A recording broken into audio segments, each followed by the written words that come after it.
ওদের স্নান হয়ে গেল, ও এখন চলে এলো হোটেলে। 2-3 ঘন্টা ধরে চান করলো। ফাইনালি আমরা ঘর ছেড়ে দিচ্ছি এখন। আমরা সব গৌতম হরি কানের করতেই ভুলে গেছে।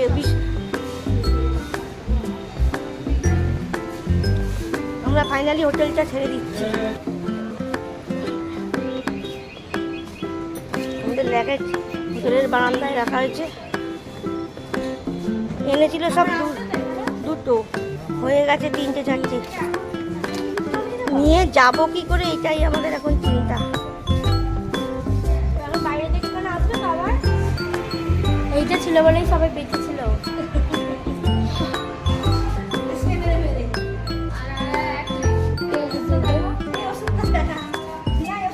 ওষুধটা দেখো, এখানে সবাই এই ওষুধটা খেয়ে আমি কালকে জ্যান্ত হয়েছি, কালকে শেষ হয়েছে। এবার অলি খাবে, এবার অলি খাবে। এবার আমার টার্ন আনতে যাচ্ছি, এখন মেডিকেল সব বন্ধ আছে। আমার মেয়ের গা হাত পা ভীষণ ব্যথা হয়েছে। আমি কালকে আইস তবে থেকে ওষুধ খেয়েই যাচ্ছি। ঠিক আছে, ছুটি সব মিথ্যে কথা বলছে। তোকে দেখেই আপনার বিচার করুন, ও সত্যি কথা বলছে না মিথ্যে। ঠিক আছে, আমরা এখন রাখছি, আমরা পরে আবার ব্লগটা কন্টিনিউ করব। আমরা একটু শ্মশান দর্শন করতে গেছিলাম, বাড়ি যাওয়ার সময় একটু টাইম আছে, তাই একটু সমুদ্রের পাড়ে এসে সময় কাটাবো, টিফিন করব, তারপর ম্যাজিক গাড়ি করে স্টেশন যাব। 5 দিনে সব আমরা সবাই ক্লান্ত হয়ে গেছি। এত এনজয় হয়েছে, এত দর্শন হয়েছে, ওরা এত ঘুরেছে, এত আনন্দ করেছে, বলছে এখন গা হাত পা ব্যথা হয়ে গেছে। আসলে নীলমাধব এখান থেকে 130 কিলোমিটার যেতে, 130 কিলোমিটার আসতে। গাড়িতে সারাদিন গাড়ি আসছে, বার হওয়ার চেষ্টা করছি, প্রচণ্ড গাড়ি।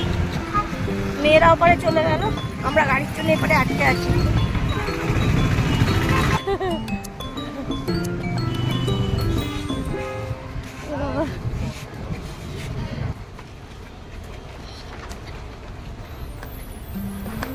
আমরা সমুদ্রের ধারে এসে গেলাম। সব দোকান এখনো কিছু খোলেনি, একটু সকাল 7টা বাজে, এখন দোকানপাট সব বন্ধ। বেশি ধারে যাবি না, আসলে ওই রোদের মধ্যে কালকে মেয়েকে আবার ডাব খাইয়েছি, আরো ঠান্ডাটা লেগে গেছে। ডাবটা না খাওয়াতাম, ওই জন্য না যদি ডাবটা খাওয়াতাম, অত রকমের ডাব খাওয়া হয়েছে, ঠান্ডা জল, কোল্ড ড্রিঙ্কস। আমি এতক্ষণ ব্লগটা স্টার্ট করতে পারিনি, শরীরটা ভালো লাগছিল না বলে। অসুস্থ নয়, অসুস্থ বলবো না, ব্লগটা করিনি কেন, আমাদের মেয়েদের শরীরটা একটু ভালো লাগছিল না, ওই জন্য ব্লগটা একটু দেরিতেই শুরু করলাম। আমাদের গুরু কাকুর সাথে দেখা হয়ে গেছে, আমাদের সৌভাগ্য।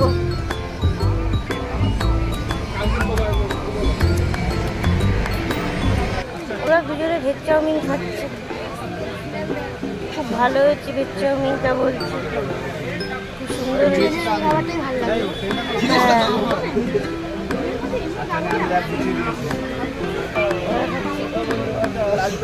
কেচাপ নিলাম গাইস, কেচাপ দিয়ে আবার খাবো। এই যে ব্লগার, এই যে আমি দেখাচ্ছি, এই দেখো, এই যে কেচাপ দিয়ে মাখিয়ে নিয়েছি, এখন আমি এটা মুখে চালান করবো। এবার আমি বলবো খেয়ে কেমন লাগবে। ভালো কি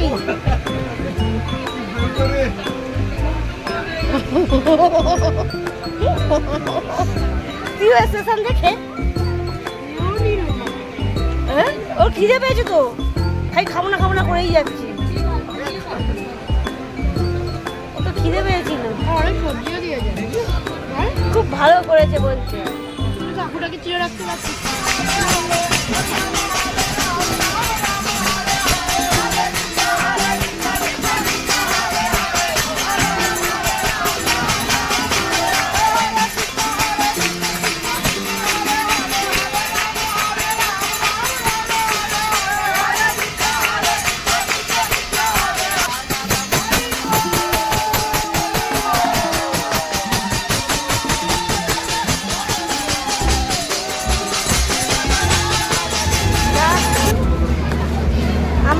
মাত্র ট্রেন থেকে নামলাম, হয়ে গেল মাঝরাত পুরী ভ্রমণ।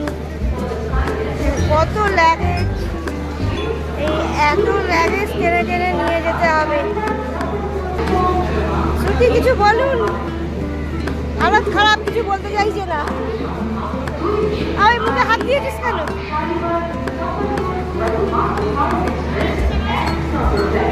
এত ব্যাগ নিয়ে ওখানে যেতে হবে।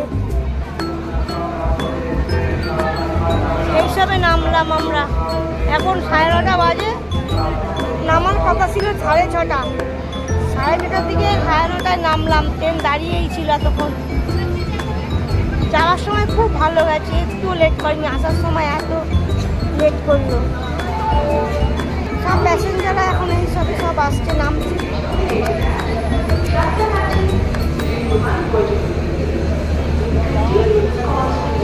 আমাদের পুরী ভ্রমণ ইতি হলো। আবার সামনে বছর যাই জগন্নাথ। ব্লগটা বন্ধ করলাম।